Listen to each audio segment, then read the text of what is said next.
Okay, Bismillahirrahmanirrahim. So before we start on our new concept today, I would just like to recall back what you did last lesson. So you guys have looked at the different types of ligands, it being monodentate, bidentate, or polydentate. You've also looked at the term complex ligands, coordination number, where the coordination number not necessarily means the same as the number of ligands. You have also learned how to work out the oxidation state of the metal center. The bond angle, we've looked at the bond angle and the shape. So here are some examples. For the linear complex ion, this is the tetrahedral complex ion when you have coordination number of 4. There's another type of another shape for a complex ion that has a coordination number of 4, and this is the square planar.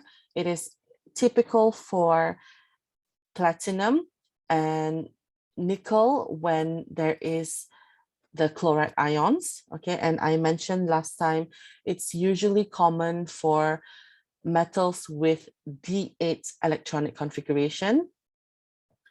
This is the complex ion that has a coordination number of 6, which would take up the shape of an octahedral. We also looked at the bidentate ligands. So this is so one question from Lim last time, he asked me, what is an example of a situation where the coordination number is not the same as the number of ligands? So this is an example where you have, in this case, we are looking at the ethylene diamine ligand, EN. Okay, it's the shorthand notation is EN. So we have 3 molecules of EN here. And if we write it down in the formula, it's chromium with 3 En with an overall charge of 3+. Okay, so if we look at the formula alone, it tells us that there are 3 molecules of ligands. So this is the situation where the coordination number is not 3. The coordination number is 6 because each molecule of ligand can form 2 dative bonds. Okay, so you see here, the number of ligands are 3, but the dative bonds, there are 6 dative bonds. So coordination number and the shape will follow the number of dative bonds formed around the metal center ion. Okay, is that clear? This is another example of bidentate ligands that take the shape of an octahedral. So the coordination number is 6. Okay, so that's the summary. And I've also shown you the example of a complex ion with EDTA. So EDTA is a polydentate ligand. For 1 molecule of EDTA, it can form 6 dative covalent bonds. So this is also an example where the number of ligand is not the same as the coordination number. The number of ligand is 1, but the coordination number is 6. So we follow the number of dative covalent bonds. The shape that it would take up would be octahedral. Okay, and then there's some extra information I showed you last time as well. And you guys did the questions already, and most of you did well based on your responses in the Microsoft Forms. Okay, so now we want to look at the next concept, which is the ligand exchange.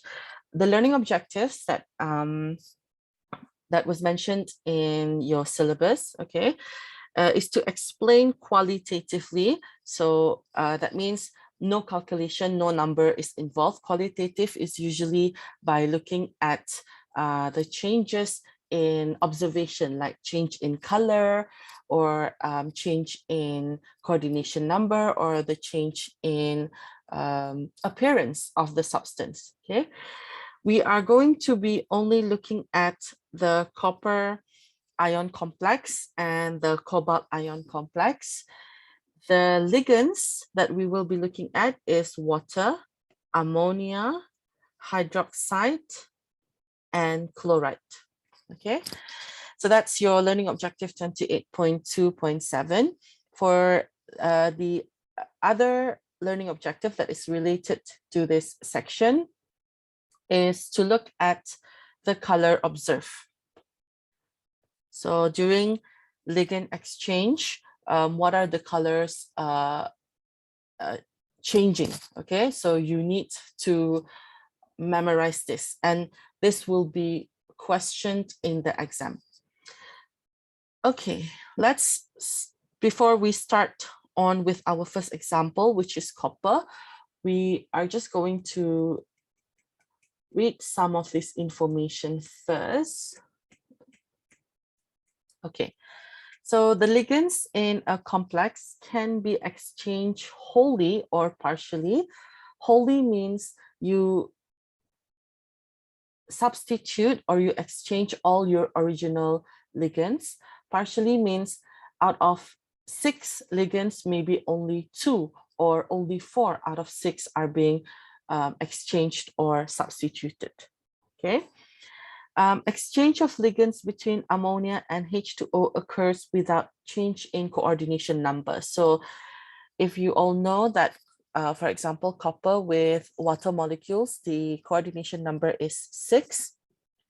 So when you exchange the ligands with ammonia, the coordination number will stay or maintain as 6 as well. This is because the size of your ligands, ammonia and water molecules, they are similar in size. Okay, of course, what if the ligands that you are replacing are different in size? For example, like chloride. Chloride is bigger than your ammonia molecules and water molecules, so the coordination number will change. So that's what we're going to look at later on. Ligand exchange forms a new complex that is more stable than the original one. So whenever you are producing a new complex during this ligand exchange or ligand substitution, it just means that the complex that you are forming is more stable than the original one. So this is where your next part will come in, which is the stability constant case step. You will be looking at the K-step value, which tells you which complex is more stable than the other. So this is the quantitative part of ligand exchange. Okay, but for today, we're going to look at the qualitative part of your ligand exchange reaction. The first example that we're going to look at is the complex ion of copper, Cu. Okay, so copper 2 plus. Before this, you may have written your copper 2 plus as just Cu2 plus, right?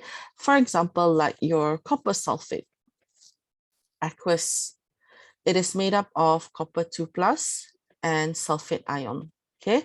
This copper 2 plus is actually your hexa aqua copper 2 ion. That means there are 6 water molecules, and these water molecules are your ligands. 6 water molecules surrounding themselves around the copper metal center ion. And because there are 6 of them and they will form 6 dative covalent bonds, the shape will be an octahedral. Okay, so whenever you see the Cu2 plus, and if we are looking at the transition metal particularly, it should automatically click to you that it has this arrangement with 6 water molecules arranged around it. Okay, so we're going to look at the first example. What happens when we add concentrated hydrochloric acid to our copper 2 plus? Okay, so the addition of concentrated hydrochloric acid will substitute the water ligands with chloride ligands. So chloride in HCl is a ligand, okay?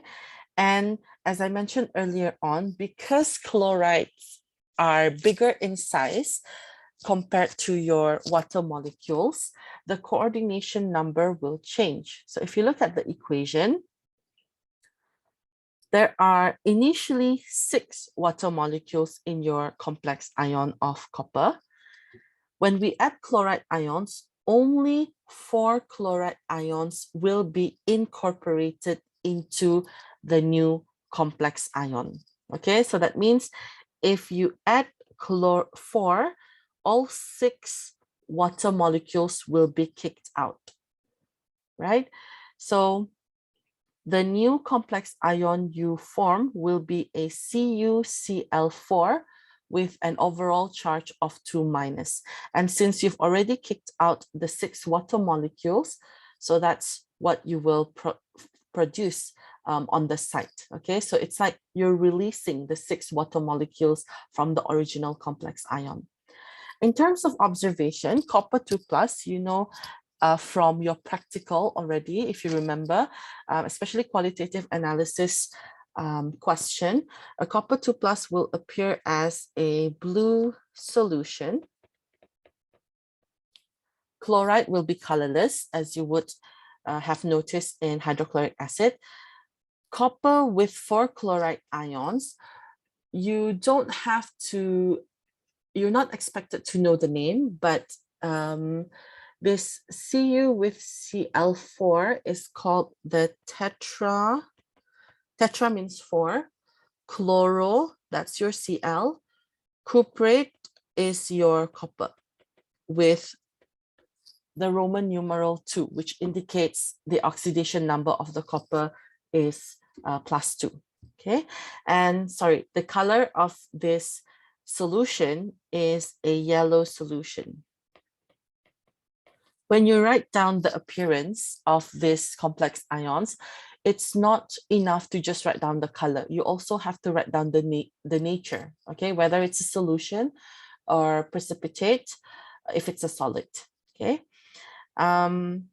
Okay, if you're wondering how we got the formula to be CuCl4 2-, just to recap on what we did in the last lesson, the overall charge of the complex ion depends on the sum of individual charge in the complex. So CuCl4, we've got 1 copper and 4 lots of chloride ions to work out the overall charge or the overall oxidation number. Okay, so in this case, we know that it's 2- already. Copper would be 2+ because in the original formula, H2O is neutral, it doesn't have a charge. So that means this whole term becomes 0. The oxidation number or the charge of copper is equals to the overall charge of the complex. Okay, so that means copper is +2 and chloride is a ligand with negative -1 charge. So if we just add them up, it will come out as -2. So that's how I got my overall charge of that CuCl4 ion to be 2-. Okay, another thing that I want to point out is the change in coordination number. Copper with water molecules as ligands, it can accommodate 6 water molecules. However, when it is replaced, when these water molecules are replaced by the chloride ions, it becomes a tetrahedral shape. The coordination number becomes 4. The reason for this is because chloride ligands are bigger in size, so that means less number of molecules can fit around that copper metal center. Okay. And this is an example of a whole ligand exchange. That means all of the water molecules in the original complex ion has been replaced by only 4 chloride ions. Okay, let's see if there's anything that I want to add on. Another thing to mention is that this reaction is also reversible. If you add chloride to your copper 2+ ions, you will form CuCl4, which is a yellow solution. Okay, if you add water to your CuCl4 2-, the reverse can happen. The yellow solution can go back to its original color, which is blue. Right? Before we move on to the next one, are we all okay so far? Balancing the equation, thank you. You can see how the equations are balanced. It looks complicated, but actually, if you know what's happening, how many ligands are going out, how many ligands are coming in, then it's easy to balance them. Okay? All right. The next part is what happens if we add ammonia to our CuCl4 minus. All right. So actually, this one is better explained after we looked at the next one example. Okay. So I think I'll go to that part first. Part B. Yeah, part B. And then I'll go back to this part later. Okay, so part B is when we add sodium hydroxide to our copper 2 plus followed by concentrated ammonia. Now, this reaction is actually something you have done that in your practical session. If you remember qualitative analysis notes, and when you get a blue solution, okay, an unknown sample that is blue in color, it is most likely a copper 2 plus, okay? But of course, you need to carry out further tests to confirm this. So in this qualitative analysis notes, when you add sodium hydroxide drop by drop, you would observe a pale blue precipitate. Okay, so that is the same reaction that we are going to look at after this. And it is insoluble in excess. So there's no use of adding or putting a large amount of sodium hydroxide to this copper 2 plus. Okay. In a separate experiment, if you add ammonia, same thing, drop by drop, you will observe a pale blue precipitate. And then in excess, that precipitate will dissolve. That's why it's soluble, to give a dark blue solution. I don't know if you can remember doing this procedure in your practical. Do you remember? Seeing a pale blue precipitate first, and then when in excess, it dissolves to give a dark blue solution. Anyone remembers? No. Okay. Yeah, but in O level, I think I back in remember. In O level. I can Oh, remember. you didn't Yeah. observe any in our any of our practicals in A level. I don't remember, but Oh, in okay. O level, I remember it. Okay, great. Then that means this is the reaction that you have already, you are already familiar with. The only thing that we want to address is the formula of the substance, okay? And also how you can relate this to ligand exchange, okay? So that's great then. Right, so copper 2 plus, as we all know, this formula with hexa aqua. So that means there are 6 water molecules around it. So originally it will be blue solution. Upon the addition of sodium hydroxide drop by drop, only 2 hydroxide ions will be incorporated into this complex, okay? So this is an example of a partial ligand exchange or ligand substitution.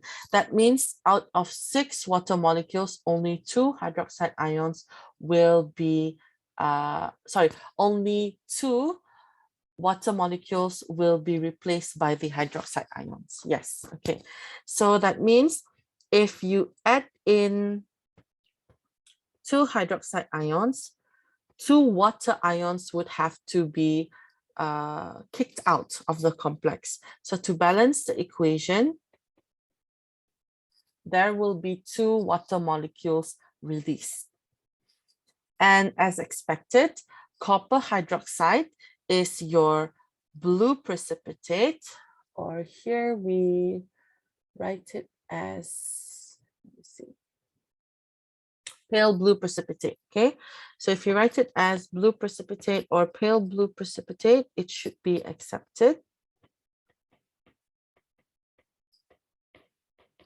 Okay, and you notice that the complex is now uncharged, neutral. Okay, same thing if you want to work it out. Copper plus 2 hydroxides plus 4 H2O. Copper is plus 2. There's no change in oxidation number for copper. There are 2 lots of hydroxides and water is just 0. So plus 2 minus 2, the overall charge is 0. That's why your copper hydroxide is written as you can see. You are more familiar with copper hydroxide being written as CuOH2. Yes, but actually there are 4 water molecules that surrounds the copper metal center, okay? Or copper central ion, since it is an ion. But the overall complex is a molecule since it's not charged.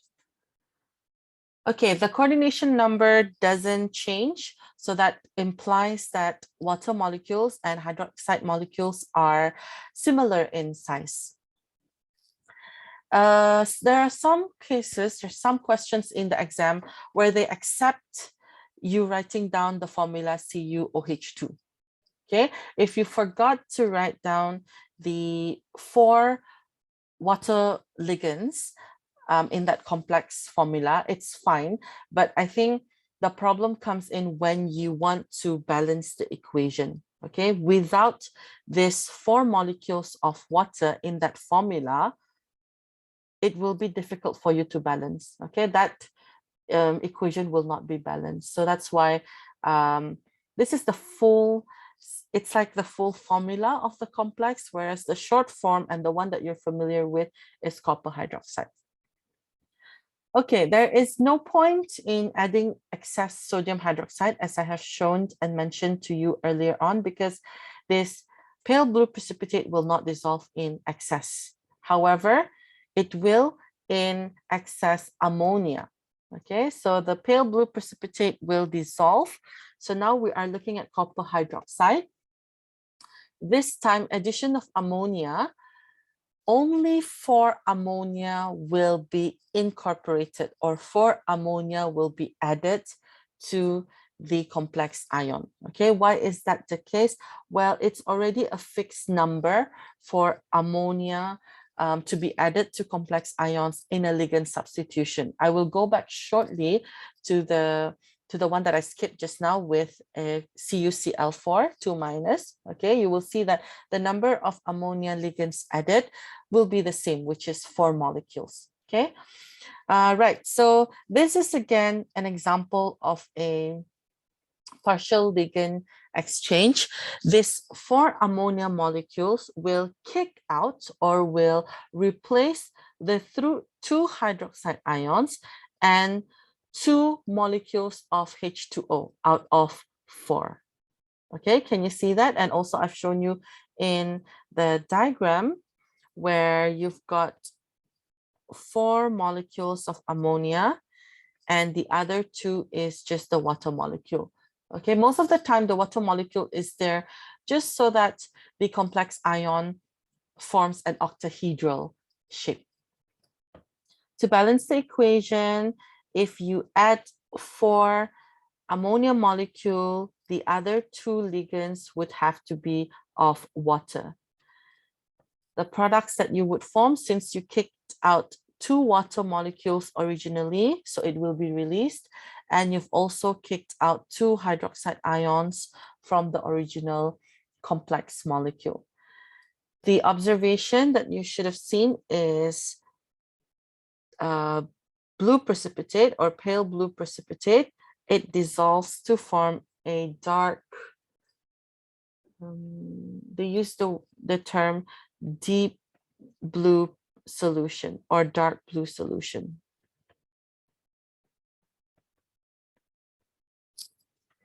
coordination number doesn't change. It stays as 6. So you would expect these ligands to arrange themselves around the central ion in an octahedral shape.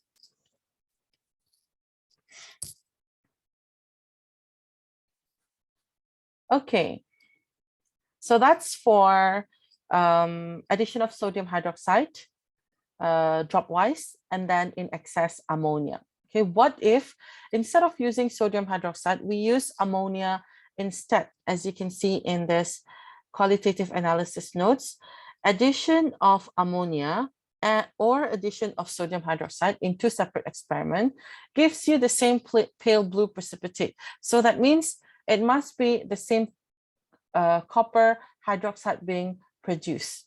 And in fact, when we add ammonia, the first step is the formation of the copper hydroxide. However, the only difference is that the first step is not so much called a ligand exchange. It's called a deprotonation reaction. Ammonia is a base, so it acts as a proton acceptor. I hope you still remember this. Acids are proton donors and bases are proton acceptors. So that means there are these 2 ammonia molecules will pluck out or will remove, take away hydrogen ions or a proton from 2 molecules of water. So if you remove the proton, 1 proton each from 1 molecule, you will produce OH minus. Okay, so this is again not a ligand exchange, but it's a deprotonation reaction. I will just write it here. Okay, and because ammonia has accepted the H plus, it now becomes NH4 plus. Okay, so like this, NH3 plus H plus to form NH4 plus. And there are 2 of them because you use 1 molecule of ammonia to remove 1 proton each from 1 molecule of water. Okay, so this explains the change from blue solution to form the pale blue precipitate, and then in excess you will see that the precipitate is being dissolved, or it is soluble, to form a deep or dark blue solution. So the next step is the same as what we have seen previously. The copper hydroxide will dissolve. Yes, Daniel? Miss, You have a question? Yes. anangnya, it's ammonia 2NH3 or sepatutnya OH minus, Miss? Oh, OH. Because so in this case we are adding ammonia, right? So ammonia is acting as the base. Here sodium hydroxide is acting as the base. Okay, and this is an example of a ligand exchange, but actually it's also like a deprotonation reaction. Okay, so I'll show you what happens during if we add ammonia at NH3. Okay, so what happens? There are 2 of them. This ammonia, 1 ammonia will take away the H plus. So if we remove H plus from H2O, we form OH minus. Okay, does that answer your question, Daniel? Okay, thank you, Miss. Okay, all right. So that's why the first part here is not a ligand exchange, but it is a deprotonation reaction. Ammonia removes a H plus from the water molecule. So ammonia doesn't kick it out. And that's where you form your copper hydroxide. Okay. Right, good question, Daniel. Right, the next part is, the second part is the solubility or the pale blue precipitate of your copper hydroxide being dissolved to form a deep or dark blue solution. And as I mentioned earlier on, only 4 molecules of ammonia will replace the ligand. So this second part is then only a ligand exchange reaction.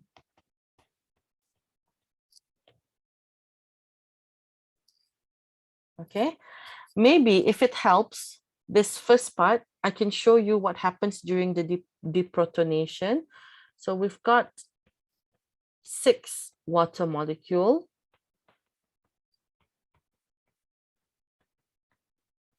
And then 2 molecules of ammonia, which is acting as a base, okay, will take, or since it's got a lone pair, I will not show arrow because arrow will be confusing and I will be using it in the wrong direction. So I will say NH3, remove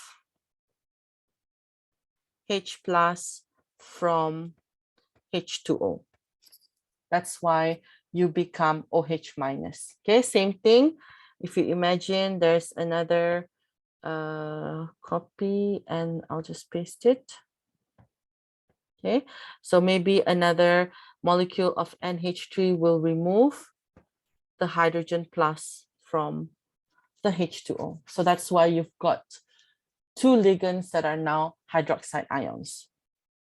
And if you see it as a ligand exchange, then it will be confusing because why is there no ammonia in the formula, you may ask, right? If ammonia is doing a ligand exchange here, then you would expect ammonia to be incorporated into the complex ion, but you don't see ammonia in the formula. Only in the second stage, you will see that the ammonia is now replacing 2 hydroxide ligands and 2 water ligands. Okay, I'll let you copy this down first, and then we will move on to the summary. And I'll go back to that chloride section, the one with the CuCl42 minus.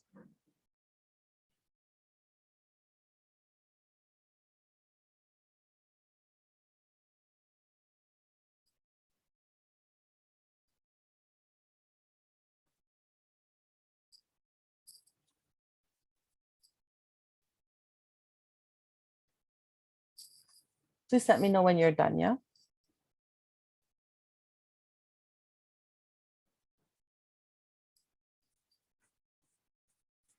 Okay, thank you. Now I would like to go back to your page 9 of your notes, at the bottom part where it says, what happens if ammonia, aqueous ammonia is added to the CuCl42 minus complex ion.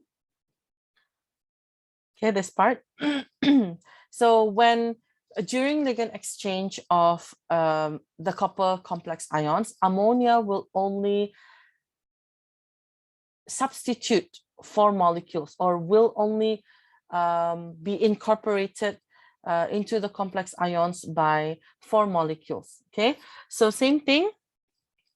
What happens here? The ammonia molecules will kick out the chloride ligands. Okay, so there's only 4 ammonia that can kick the ligands out. So the formula would be CuNH3,4. However, because ammonia and water is the same size, and with this complex ion, the coordination number should be 6, okay, because these ligands are smaller. So that's why you have the 2 molecules of water around this complex ion. Okay, so the observed color change would be yellow solution, which is of CuCl42 minus. 4 molecules of NH3 and 2 molecules of water will be incorporated to form this copper with 4 NH3 molecules, and this would have a deep or dark blue color, and it's a solution. It is the same substance or chemical form that when the copper hydroxide is dissolved in excess ammonia, okay? And of course, since you kicked out 4 chloride ligands, you form 4 Cl minus. Okay, so once we've covered that, so that means ammonia can also replace chloride ions. Ammonia can replace hydroxide ions. And that brings us to the summary.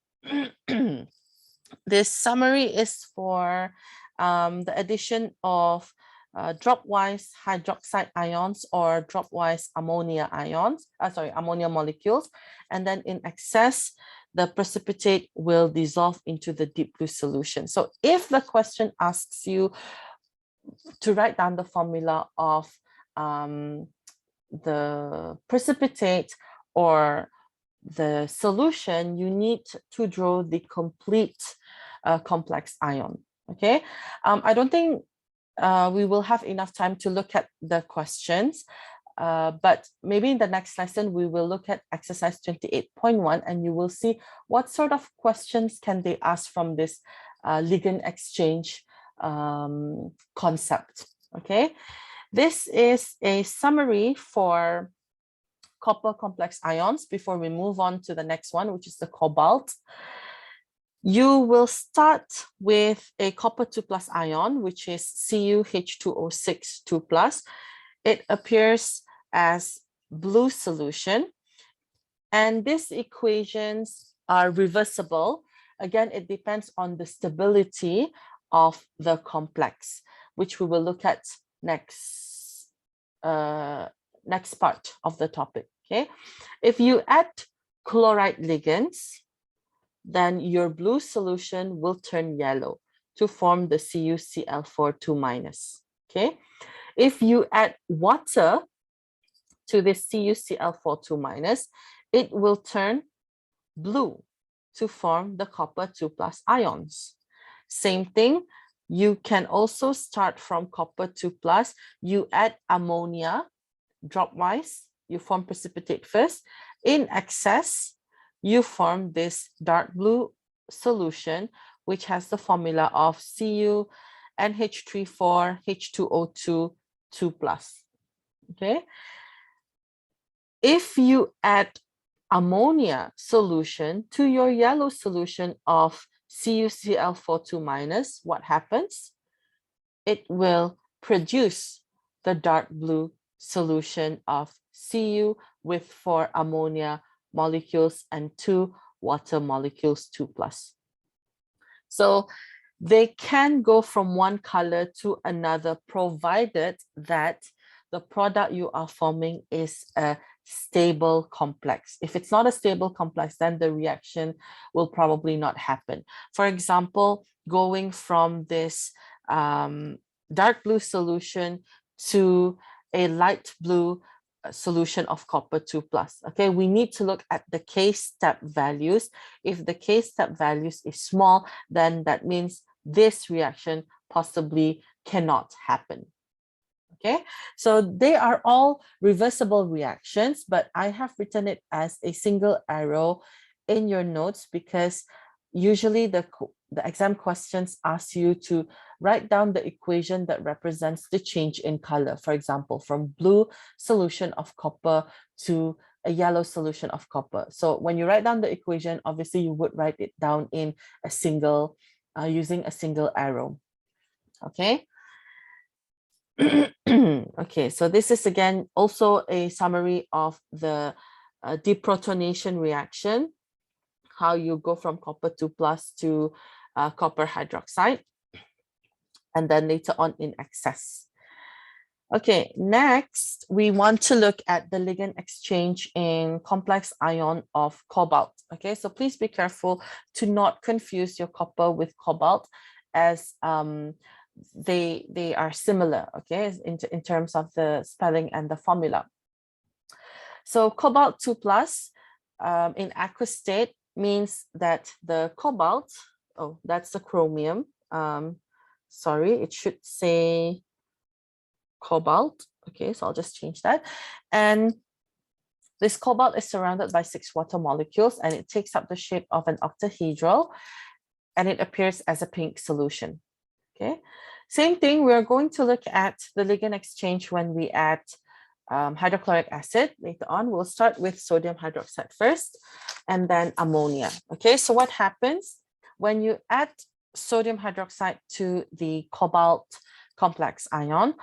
Only 2 units of hydroxide ions will replace the water ligands. Okay, so 2 hydroxides go in, 2 water molecules should go out as well. And I will highlight that here. So this is again an example of a partial ligand exchange. To write down the formula, since you've not dealt with cobalt ions before, to write down the formula, you would start with the cobalt, and then you have 2 hydroxide ligands, and you're left with 4 water molecules, and the total should be 6. So you keep the coordination number at 6. As mentioned earlier, hydroxide and water molecule are similar in size. Okay, so you release 2 molecules of H2O. The observation, you start with a, hold on, where am I? Yeah, so you start with a pink solution of the cobalt 2 plus to form a blue precipitate. Okay, let's work out the overall charge of the cobalt hydroxide. Cobalt is +2 from the original complex ion. H2O is not charged, so 0. Cobalt +2 hydroxide ion +4 H2O. Cobalt is +2. Hydroxide is -1, and water is 0. So +2 -2, overall charge is 0. So it's not an ion, it's a molecule. It appears as a blue precipitate. Coordination number also, there's no change in coordination number. And this is also an example of a partial ligand substitution or partial ligand exchange.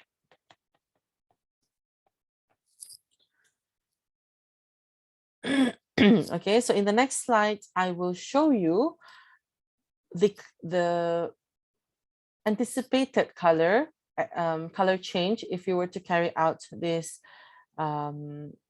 procedure or experiment, but we don't deal with cobalt in your practical. Well, so far we have not, right? Okay, I'll move on to the next slide. Yeah.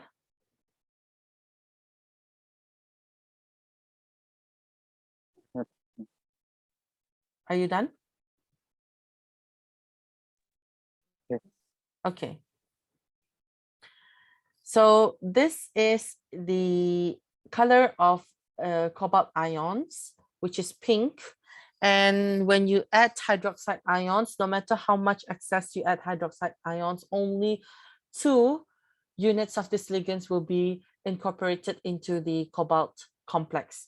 So this is also a situation where most of you always ask me, Miss, what is the color of the precipitate when we do qualitative analysis notes? Okay, so I want you to be careful because the color of the solution is pink, but the color of the precipitate is blue. So it is easy to it will be difficult to identify the color, but when it comes to precipitate, we want to look at the precipitate alone and trying to ignore the color around it.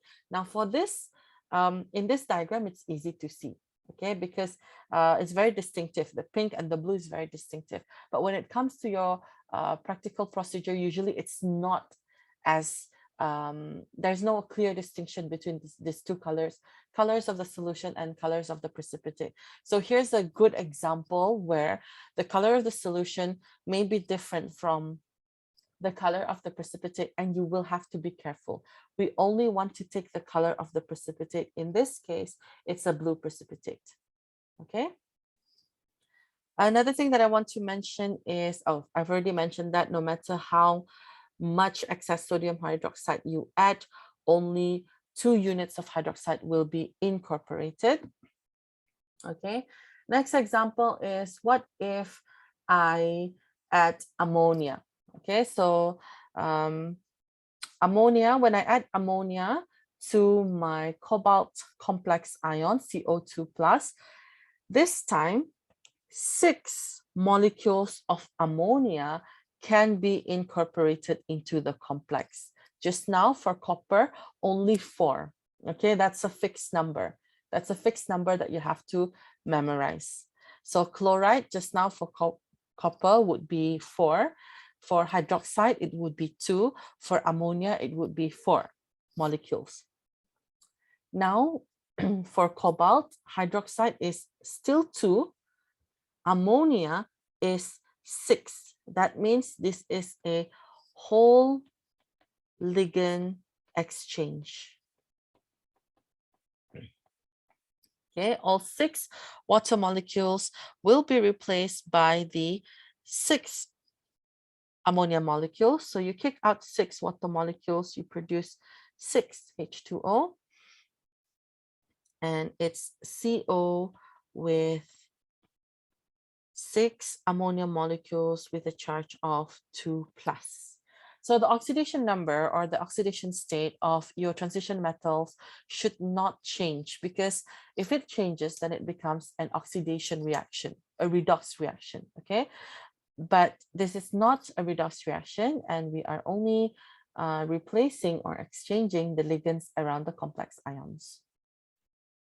Any questions so far? I think once you understand the ligand exchange of copper, it will be easier for the cobalt. Okay, that's why I have not included the drawing or the diagram in your notes. But if you wish to draw it, then that should be fine. Okay. So here's an example in showing you, well, it's not a real diagram, it's still a drawing. Oh, I forgot to mention the change in color. That's right. Okay, so the change in color should go from CO2 plus is a pink solution, and the cobalt with 6 ammonia molecules would appear brown. Did I mention the, okay, I mentioned the blue precipitate. So when you have ammonia ligands around your cobalt, there will be 6 ammonia molecules, and the color is a brown. It should display a brown solution. So again, this is a reversible reaction.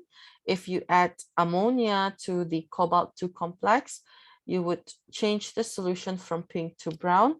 And then if you add water molecules to the brown solution of cobalt with 6 ammonia molecules, it will go back, revert back to the pink color of the CO2 plus solution. Okay, moving on. Here is an extra information. Okay, so when you add small amounts of ammonia, you form the cobalt hydroxide, which is a blue precipitate that we looked at the first one just now. And then in excess ammonia, when you add ammonia in excess, it turns into a brown solution. So that brown solution is the same brown solution, okay, with 6 ammonia ions. If you leave this cobalt complex ion in air, it turns into a darker color. Okay, it darkens when it is exposed to air, and you notice that the oxidation state of your cobalt has increased from +2 to +3. This is an oxidation reaction, not a ligand substitution. Okay. How do you know that? Well, first thing is you can see that there's no exchange in your ligands, but your number, oxidation number, or your overall charge of the complex has increased. Okay. Next is addition of hydrochloric acid. So chloride ions to replace the water molecules in your cobalt complex. Same thing, only 4 chloride ions can be accommodated around the cobalt center. For the same reason, it's the size. Okay, so we say that the coordination number change from CN, coordination number change from 6 to 4, and the shape also changes from octahedral to tetrahedral. The reason is because the chloride ligands are larger than the H2O ligands. Okay, so that's why only 4 chloride ligands will replace or displace all the 6 water molecules. So you release 6 water molecules, and the formula is COCl4 2-. You work out the overall charge of the complex ion the same way like we did for copper. Okay, the observation would be pink solution to go to blue solution. For copper just now, it was blue solution to yellow solution. Okay, I think it's pretty straightforward for cobalt, and also because you already know how it works with the copper complex ion. What do you need to get out of this topic, section that we did today is, one, knowing the formula, the observed appearance of the substance or the complex ions or complex molecules, what color it is, okay, writing down the equation to explain a certain change in color. Also, if there's any change in coordination number, okay, so there's not much explanation for this part, but it's more descriptive, okay, it's just factual facts, you just have to memorize them. So before we end this lesson, there is a summary table for you to fill in. So these are, I've listed out all the formula of the complex ions that we have come across today, and I want you to just complete this table. Try to do it without referring to what we have done, okay, based on what you can remember already. But if you cannot, that's okay, you can always go back to your notes. And the summary table should list down the color, the observed color of the complex, whether it's a complex ion or a complex formula. And also you write down the nature, whether it's an aqueous. If it's a solution, it would be aqueous. If it's a solid, it would be a precipitate. It appears as a precipitate. Next lesson, okay, while you fill that in, I will just, oh, I don't have it here. The next lesson is case tab. Do I have it here? Stability constant. Okay, so in the next lesson, we will be looking at the stability of a complex. All right, so this case tab will give us the number. So it says that describe and explain ligand exchange in terms of case tab values, and understand that a large case tab is due to the formation of a stable complex ion. So this is now the quantitative view of the Ligand Exchange. What we have done today so far is just qualitative, looking at the color change, looking at the change in states, okay, from aqueous to precipitate and whatnot. Okay, so I actually thought that we would have time to look at 1 or 2 questions from exercise 28.1, but that's fine. It's enough. We've managed to cover the learning objectives that I pointed out earlier just now, which is here. Okay, so you go back to this learning objective and you ask yourself these questions, whether you can answer them. Okay, if you can answer them, that means we have already achieved today's learning objectives. Right. Before